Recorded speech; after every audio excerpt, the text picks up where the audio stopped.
ৰাজ্যৰ প্ৰত্যেকজন কৰ্মচাৰীৰ বাবে জনাব বিচাৰিছোঁ এটা ডাঙৰ খবৰ। অষ্টম কেন্দ্ৰীয় দৰমহা আয়োগক লৈ কেন্দ্ৰীয় চৰকাৰৰ ফালৰ পৰা দিছে ডাঙৰ আপডেট। প্ৰতিগৰাকী চৰকাৰী চাকৰিয়ালৰ বাবে এই ডাঙৰ খবৰ আহি পৰিছে। কেন্দ্ৰীয় চৰকাৰৰ কৰ্মচাৰীৰ অষ্টম দৰমহা আয়োগ সন্দৰ্ভত শেহতীয়াকৈ ৰাজ্যসভাত এক প্ৰশ্নৰ উত্তৰত চৰকাৰৰ ফালৰ পৰা গুৰুত্বপূৰ্ণ মন্তব্য কৰিছে, যি দেশৰ প্ৰতিগৰাকী কেন্দ্ৰীয় চৰকাৰৰ কৰ্মচাৰী লগতে পেঞ্চনাৰে অষ্টম দৰমহা আয়োগক লৈ অধীৰ আগ্ৰহেৰে বাট চাই আছে। কেন্দ্ৰীয় চৰকাৰৰ কৰ্মচাৰীৰ অষ্টম দৰমহা আয়োগ সন্দৰ্ভত শেহতীয়াকৈ প্ৰশ্ন উত্থাপন হৈছিল ৰাজ্যসভাত, আৰু ইতিমধ্যে অষ্টম দৰমহা আয়োগ গঠন হোৱা বুলি প্ৰকাশ কৰিছে।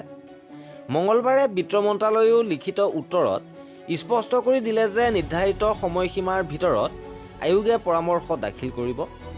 ৰাজ্যসভাৰ সাংসদ কেন্দ্ৰীয় চৰকাৰৰ বিভাগীয় মন্ত্ৰীক প্ৰশ্ন কৰিছিল যে অষ্টম দৰমহা আয়োগে কি বিষয় পৰ্যালোচনা কৰিব আৰু পৰামৰ্শ কেতিয়া কাৰ্যকৰী হ'ব।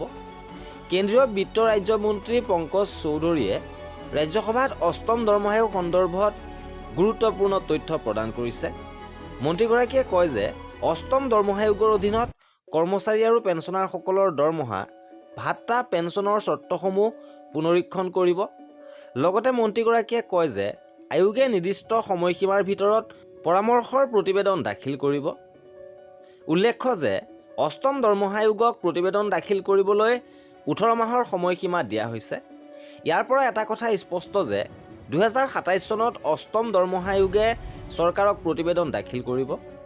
অষ্টম দৰমহা আয়োগৰ প্ৰতিবেদনৰ লাভৰ পিছতহে কেন্দ্ৰীয় চৰকাৰে কাৰ্যকৰী কৰাৰ ব্যৱস্থা গ্ৰহণ কৰিব। অৰ্থাৎ কেন্দ্ৰীয় কৰ্মচাৰীসকলৰ অষ্টম দৰমহা আয়োগৰ অধীনত দৰমহা লাভ কৰিবলৈ বহু সময় অপেক্ষা কৰিবলগীয়াও হ'ব পাৰে। ইপিনে ইয়াৰ মাজতে ৰাজ্যসভাত আন এক প্ৰশ্নও উত্থাপন হৈছিল।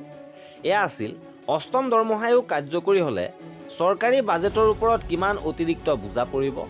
এই সন্দৰ্ভত চৰকাৰে স্পষ্ট কৰি দিলে যে বৰ্তমান এই খৰচৰ সঠিক হিচাপ কৰাটো অসম্ভৱ। অৰ্থাৎ অষ্টম আয়োগৰ চূড়ান্ত প্ৰতিবেদন পোৱাৰ পিছতহে সমগ্ৰ বাজেট পৰিকল্পনা প্ৰস্তুত কৰা হ'ব।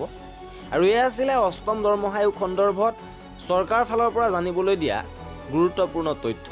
আৰু এনেধৰণৰ খা খবৰৰ বাবে আমাৰ চেনেলটো ছাবস্ক্ৰাইব কৰি ৰাখিব। ভিডিঅ'টো শেষৰলৈকে চোৱাৰ বাবে বহুত ধন্যবাদ।